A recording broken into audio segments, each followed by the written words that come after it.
5 Vamos minutos. lá. Operação da PF, Lesa Pátria, mais uma etapa. Nessa, o foco em 3 empresários, principalmente, que foram detidos, né, nessa fase. 2 deles são sócios de uma rede de supermercados, melhor atacadista em Goiás, é o Joveci Xavier e Adalto Lúcio. O outro detido é o Diogo Galvão, que foi preso em São Paulo, e ele atua numa empresa da família no ramo de madeiras. E ele também estava nas manifestações lá do dia 8, né, no ato golpista. Ele também estava lá, divulgou, fez live e tudo mais. Foram 34 mandados judiciais nessa 15ª fase da Lesa Pátria, 7 com monitoramento eletrônico, além dessas 3 prisões. Vamos lá, o foco de hoje é a importância dessa operação. Olha, veja, mais, eu diria, tão ou mais importante, e até mais importante do que prender aqueles que foram lá depredar, porque ali, de fato, eram, do ponto de vista, digamos, ideológico, até peixes pequenos, não quer dizer que seu crime tenha sido pequeno. E, portanto, eu não estou fazendo nenhuma crítica às penas, não, acho que elas estão corretas. Né? Quais crimes foram cometidos?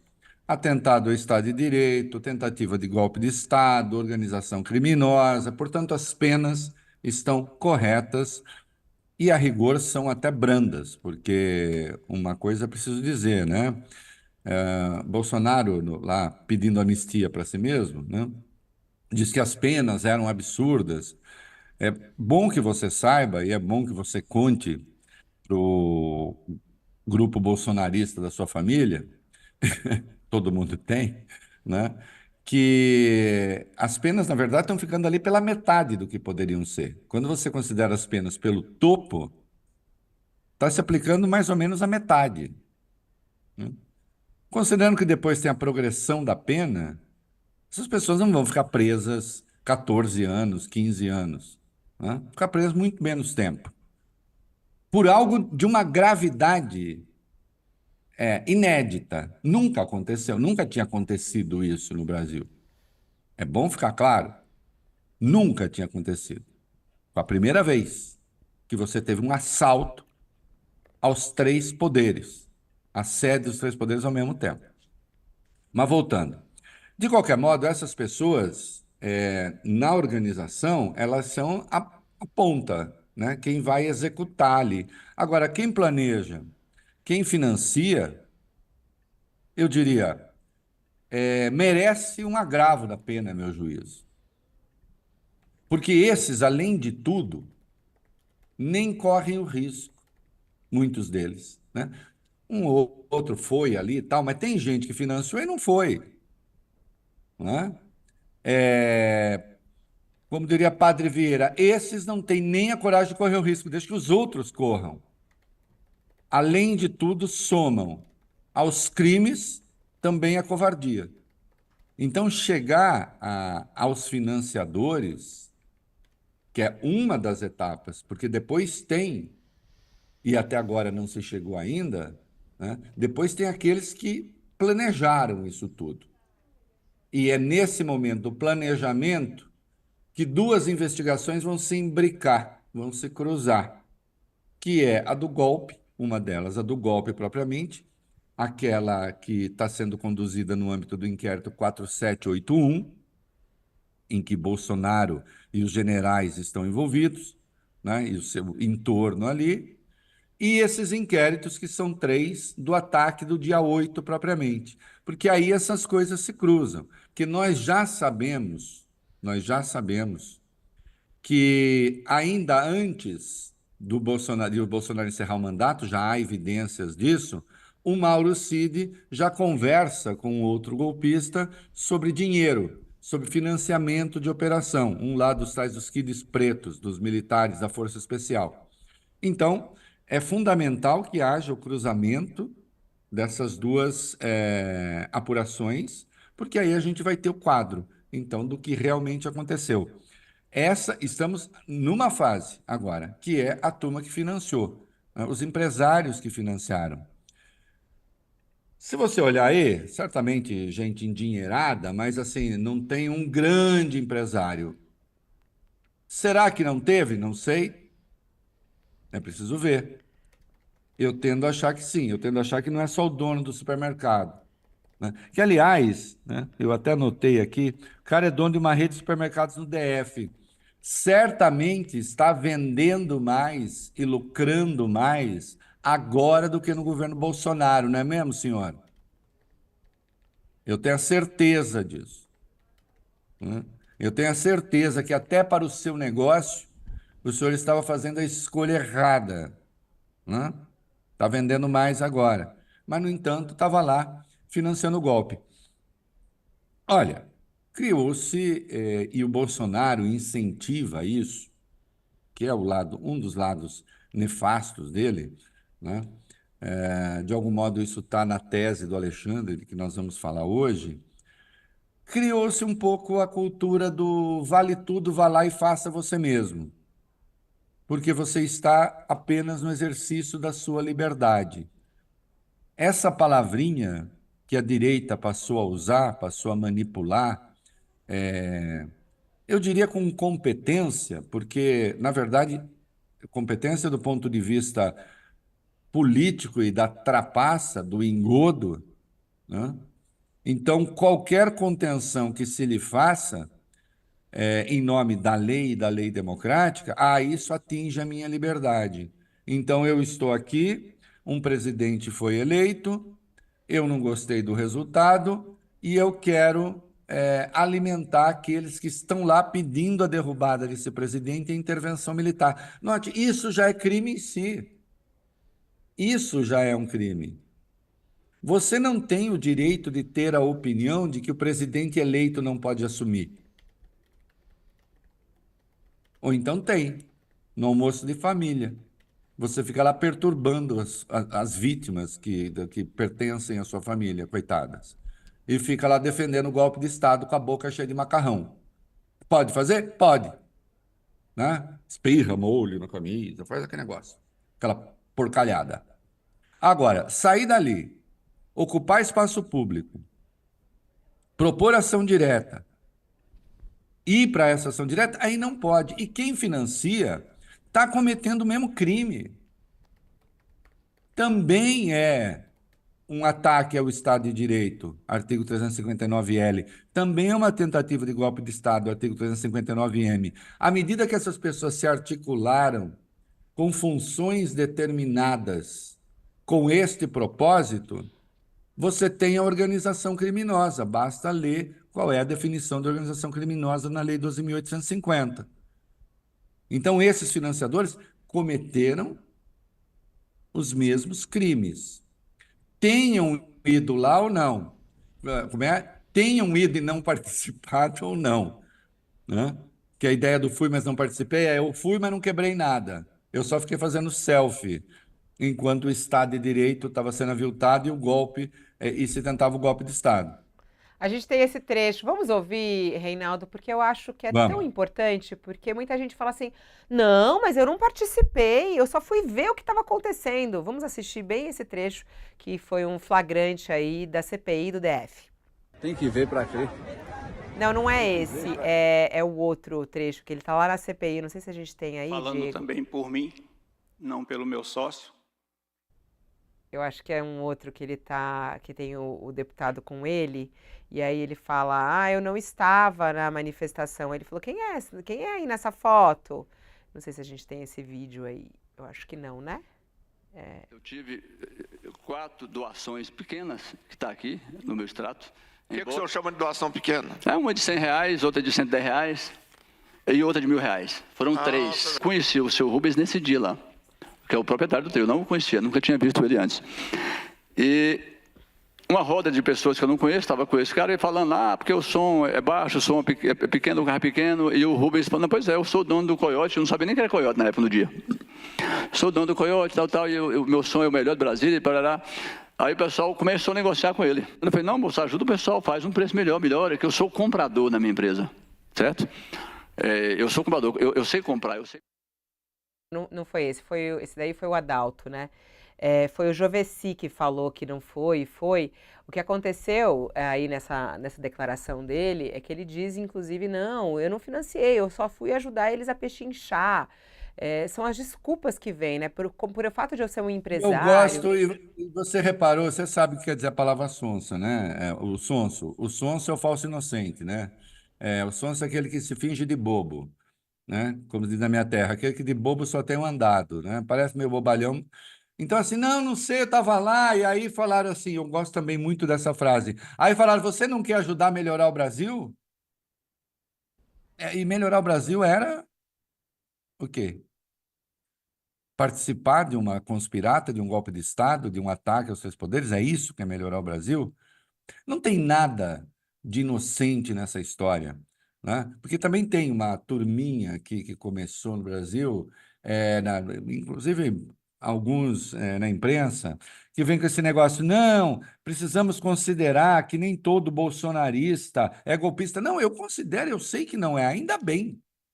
Você imaginou se 58 milhões de eleitores, ou bolsonaristas, ou de eleitores de Bolsonaro, fossem golpistas?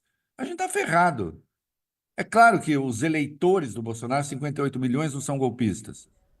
Agora, há aqueles que participaram efetivamente. Que grau de consciência essas pessoas tinham e tal? Bom, nós temos um fundamento. Você não pode alegar ignorância da lei para fazer determinada coisa. Não é possível que alguém ache que atacar a sede dos três poderes, que participar desse tipo de coisa, que se concentrar num quartel para pedir a deposição de um presidente eleito, não é possível que essas pessoas achem que isso é legal. Não é possível que elas ignorem que isso seja crime, não é? Fosse assim, não conseguiriam nem chegar ao fim do dia, não conseguiriam sobreviver. A Não, elas gente achou sabem. aqui, Reinaldo, o vídeo, só para ilustrar, vamos colocar, que a gente Sim. prometeu. Senhor presidente, falando também por mim, não pelo meu sócio, eu não participei De nenhum ato. de nenhum ato. Eu vou pedir para exibir uma foto aqui, porque a gente tem prova que o senhor participou. Peço que passe aí a foto. Aquele cidadão ali é o senhor, né? Sim, sou eu. E o senhor estava lá, né? Eu não entendi assim, o participar, ir lá. Sim. Ir no QG, eu fui umas 3 vezes. Provavelmente fui ao QG, mas não fui quebrar. Tem alguma foto minha quebrando? Não tem. Então não fui. Não tem essa, né? E eu insisto, estar no QG já era crime, que foi, aí sim, o grande problema das Forças Armadas no Brasil, né? Do Exército, que permitiu esse tipo de coisa. Eu lembro sempre, Fabiola, que se eu, Reinaldo Azevedo, fosse lá para declamar Camões, né? Apareceria alguém com fuzil para me tirar de lá ou ia me prender, que não pode, que é uma área de segurança. Como é que aquela área de segurança foi ocupada daquele modo e não foi a única instalação militar, a rigor ou contígua à instalação militar, que foi ocupada e não fizeram nada? A verdade é essa. Então, que houve flerte generalizado com o golpe de Estado? Houve. Não é? É claro, já disse, acho que o presidente Lula faz bem em buscar um entendimento que não fique crispando ainda mais as Forças Armadas, porque a direita agora está investindo nisso. Não é? A direita está investindo nisso. Tanto é que a direita agora tenta arrastar o Freire Gomes, o ex-comandante do Exército.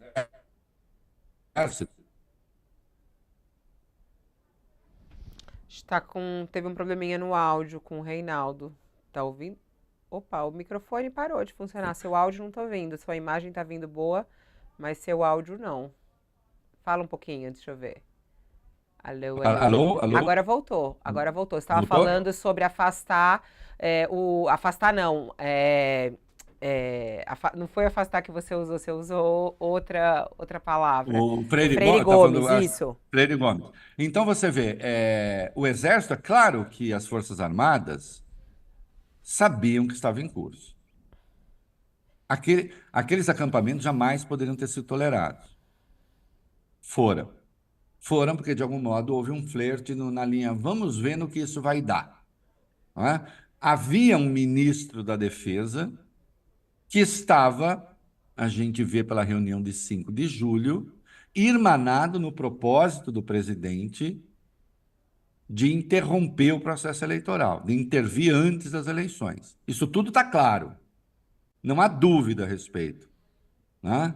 Não há dúvida a respeito da tentativa de golpe. E, portanto, a orientação que ia dele acabava chegando aos comandantes militares. É evidente. Né? Agora, por exemplo, a extrema-direita está tentando ver se consegue arrastar o Freire Gomes, que é uma pessoa que tem uma boa reputação entre os militares, consegue arrastar o Freire Gomes no rolo na linha. Você era o chefe e deixou, então a culpa é sua. Também, não só do general Teófilo, que disse, ok, o presidente assina que eu vou lá e boto tropa na rua. Né? Então, houve sim essa conivência absurda das Forças Armadas. Insisto, Lula faz bem em não crispar o ambiente com os militares, porque a extrema-direita quer isso, tanto é que está investindo nisso.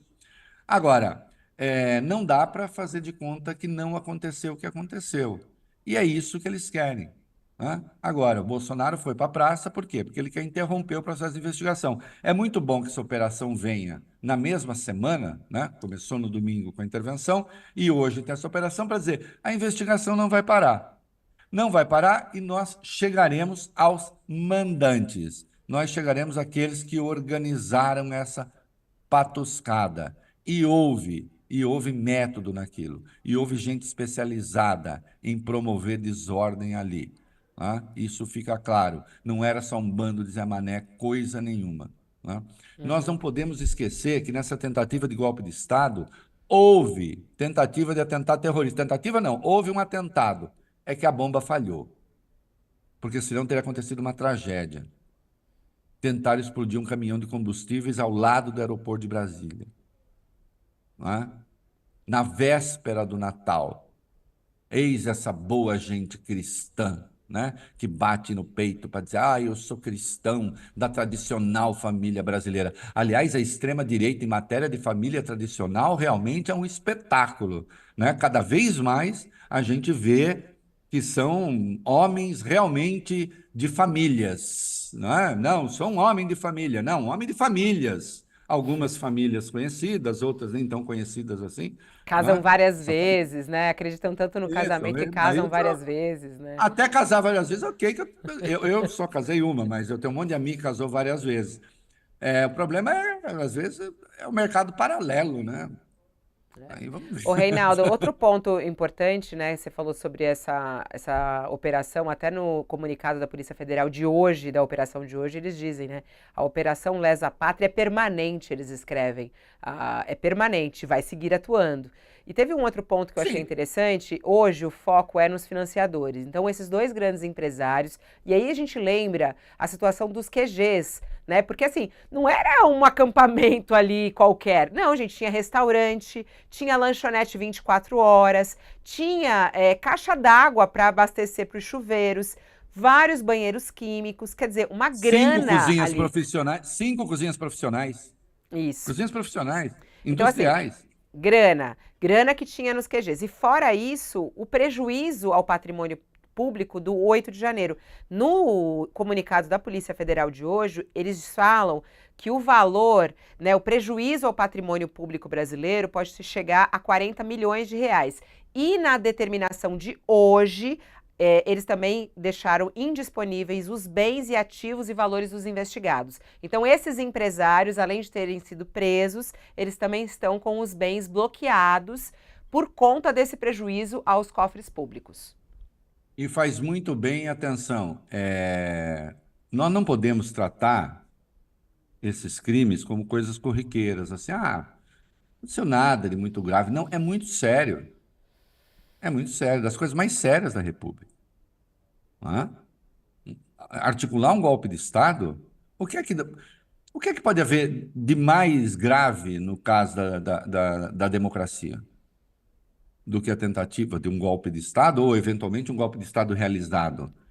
Mas no caso irrealizado, é a hipótese que golpista não é punido e é punido quem lutou contra o golpe. Então não tem. A punição há de ser exemplar até para que desestimule outros a fazer a mesma coisa. Porque esse é um tipo de crime, e nós estamos vendo, que lida com pessoas que são bem posicionadas, digamos assim, na hierarquia social. É gente que tem a certeza de que não será alcançada pela lei. É gente que tem a certeza de que nada vai acontecer comigo. E quem é que dava esse exemplo? Quem é que gozava da impunidade temporária para estimular golpe de Estado, se não o chefe da nação? E aí você tem uma das evidências do caráter deletério da atuação de Jair Bolsonaro, porque ele estava protegido por uma maioria que ele construiu inicialmente na Câmara, no caso de impeachment poderia chegar ao Senado, ele tinha também, mas no caso na Câmara, com o orçamento secreto, com as emendas do relator, ele tinha uma maioria na Câmara e ele jamais seria atingido pelo impeachment, porque não passaria. Precisaria de 2/3 da Câmara. Mesmo que o presidente da Câmara votasse para tramitar o pedido, não contaria com o apoio de 2/3 dos deputados. Portanto, crime de responsabilidade, ele jamais responderia, né? Só para quem não acompanha no detalhe, o crime de responsabilidade é o impeachment, que, evidentemente, só pode ser posto em prática, exercido, quando a pessoa está no exercício do mandato. Terminado o mandato, não tem crime de responsabilidade mais. E existiram os crimes comuns. Os crimes comuns não morrem com o mandato. Os crimes comuns sobrevivem ao mandato. Mas no exercício do mandato, mesmo por crime comum, o presidente só pode ser processado com autorização de 2/3 da Câmara. O STF pede à Câmara, quer autorização para processar. Precisa de 2/3. Se não houver 2/3, não há processo. E não havia. E, ademais, para tanto, também seria preciso que a Procuradoria da República apresentasse a denúncia. Havia procuradoria para isso? Também não. Então o Bolsonaro ficou livre. Nada atingia Bolsonaro. Enquanto ele estivesse ali, ele dizia, não vou ser empichado, não vou ser processado. Vou fazer o quê? Vou usar meu cargo para tentar dar um golpe de Estado e me eternizar no poder. Ou, pelo menos, impedir que haja sucessão democrática. Eu, sendo bem-sucedido nisso, obviamente não vou ser punido. Mas aí quebrou a cara, porque ele foi mal-sucedido. Ele não conseguiu dar o golpe. E ele está tendo de responder agora, porque agora ele não tem a proteção. Ele não tem a cobertura. Crime de responsabilidade, não é mais presidente. Não tem mais impeachment para ele. Mas o Código Penal continua aí. Então, não só os crimes que ele cometeu, outros, na área de saúde, etc. Como o de golpe de Estado, de ataque ao Estado de Direito. E agora não tem proteção, Dedé. Então pode ir fazer manifestação, pedir anistia, ficar falando em pacificação, confessando que está mentindo, porque ele confessou isso. A introdução do discurso dele é muito engraçada, ele confessa que está mentindo. E confessou golpe de Estado mais de uma vez. Confessou lá na Paulista e dando uma entrevista à CNN quando estava ali se internando para fazer exames. De novo. Não, estado de sítio, estado de defesa não são golpes que estão previstos na Constituição. Estão previstos. Mas não para tentar impedir a vitória do presidente, a posse do presidente eleito. Ou então a eleição. Porque você vai perder. Agora, é claro que quando o Bolsonaro fazia isso, passou o quê para o cidadão comum? cidadão comum. Passou o quê para os seus militantes? Seus militantes que também não gostavam do Lula, que também não gostam do PT, que acham que, oh, meu Deus, o Brasil vai acabar, vai virar Venezuela, vai virar Cuba, como, aliás, a gente está vendo, né? Não, tá virando, não está virando? Tem, aliás, um documento excelente do BTG Pactual demonstrando que o Brasil é a grande bola da vez na economia mundial. Economia mundial. Né? Então, cadê Cuba, cadê Venezuela, cadê essa maluquice? Não tem nada disso. Ao contrário, o cara lá da rede do supermercado está vendendo mais, está mais rico, está tendo lucro maior. Mas não interessa, né? Eu sigo o meu líder e com o meu líder não acontece nada. Não vai acontecer nada comigo também. Até porque meu líder está dizendo, eles vão vencer, eles vão ganhar. Se vão ganhar, melhor ainda. Tem um, tem um vídeo que circula por aí, talvez se ache, se não me engano, é 15 de dezembro, no Palácio da Alvorada. O Bolsonaro recebe, as pessoas estão ali, ao lado do Braga Neto. Insisto, faltam 15 dias para ele acabar o mandato. Talvez a gente ache. Faltam 15 dias para acabar o mandato. Ele está ao lado do Braga Neto, que está no primeiro plano, assim, pela a filmagem que está sendo feita. E ele está dizendo: vocês, patriotas, fiquem tranquilos. O Brasil, nós não vamos esmorecer e tal. O que era aquilo? O que era aquilo, senão a promessa de que algo ia acontecer e a expectativa de que algo ia acontecer? Há alguns indícios por aí, precisam ser confirmados, de que na cabeça dele era para ser dia 18 de dezembro a quartelada. E não aconteceu. E aí, então, foi preciso organizar a retirada. Inclusive a retirada de joias, né? Para se mandar, para cair fora, para se escafeder. E aí ver de lá o circo pegar fogo, plano B. O plano A era o golpe. O plano B é a confusão para ver se rola uma GLO e a gente inviabiliza o governo Lula. E num clima de um governo enfraquecido, etc., talvez não acontecesse nada com eles. Mas quebrou a cara, se deu mal. Vai pagar. E vai pagar muito caro. Né? Tem amigos, empresários, onde ele disse, precisava parar com isso também, porque... E não é gente golpista, nada, não, nem gosta do Bolsonaro, mas o país precisa de tranquilidade. A tranquilidade do Brasil está em punir golpistas. Não haverá tranquilidade enquanto houver gente organizada, influente, achando que pode dar golpe de Estado. Não haverá tranquilidade enquanto houver gente poderosa, influente, achando que basta reunir gente na praça, que então a gente empareda a justiça, faz chantagem, e ela vai fazer aquilo que a gente quer. Não há tranquilidade assim. A segurança jurídica do Brasil está em prender os golpistas. É nisso que está a segurança jurídica do Brasil. Essa é a questão primeira. Todo o resto é secundário. Muito importante, mas secundário. Garantir a democracia é a questão primeira. Aliás, é a principal tarefa do Lula. Eu entendo que quem não enxerga isso, com a devida vênia, enxerga muito mal, é pior do que eu na miopia física, porque aí se trata de miopia histórica. Minha miopia física é fabulosa, mas não, acho que a histórica não. É um erro grave não considerar que a principal tarefa deste governo, e acho que está indo muito além disso, mas a principal tarefa é conservar a democracia, conservar o Estado de Direito, que foi aviltado, que foi agredido, que saiu cheio de escoriações. Quando eu me lembro que faz apenas 1 ano e 1 mês que aqueles vagabundos fizeram o que fizeram, e aí nós temos esse tipo de manifestação na praça, né?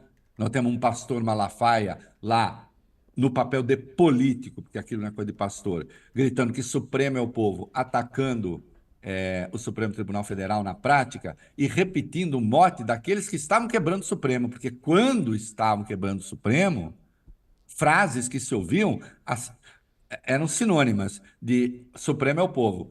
Aqui é o verdadeiro povo, não é o Supremo que é o verdadeiro povo. Agora o povo chegou, agora o povo está mandando o seu recado. Então o verdadeiro povo chegou ao Supremo, ao Congresso, ao Palácio, que é a negação da democracia. Quem foi o artífice disso tudo? Mas não é um artífice presuntivo, quer dizer, não é um artífice assim, estou supondo que seja. Não. Eu pego 4 anos de fala do Bolsonaro e eu encontro ele defendendo o golpe de Estado dia sim, dia não, ou dia sim, dia também. Incentivando os atos golpistas. Insisto, já tratei aqui, mas isso é importante, vocês verão que isso será importante no futuro. Na reunião do dia 5 de julho, que é a reunião que está sendo feita para impedir a eleição, porque é esse o objetivo da reunião, é o que fica claro na sua fala, é o que fica claro na fala do general Heleno, na fala do Anderson Torres. O que o Anderson Torres está dizendo ali? Olha aqui, todo mundo vai se zoder aqui, hein? Ou a gente faz, ou todo mundo vai se zoder. Não é? Augusto Heleno dizendo, é soco na mesa antes. Bolsonaro é antes, porque senão é sangue. Então, aquela reunião é para não fazer a eleição. E ali um passo que o Bolsonaro anuncia é a reunião com os embaixadores. Que então anunciar ao mundo, olha, o processo eleitoral brasileiro é fraudulento, se preparem, porque nem eleição haverá. Não é escapatória. Não é escapatória. E o 8 de janeiro, insisto, é a consequência desse processo. É o plano B, porque o plano A não deu. O Reinaldo, acabou de chegar um vídeo bem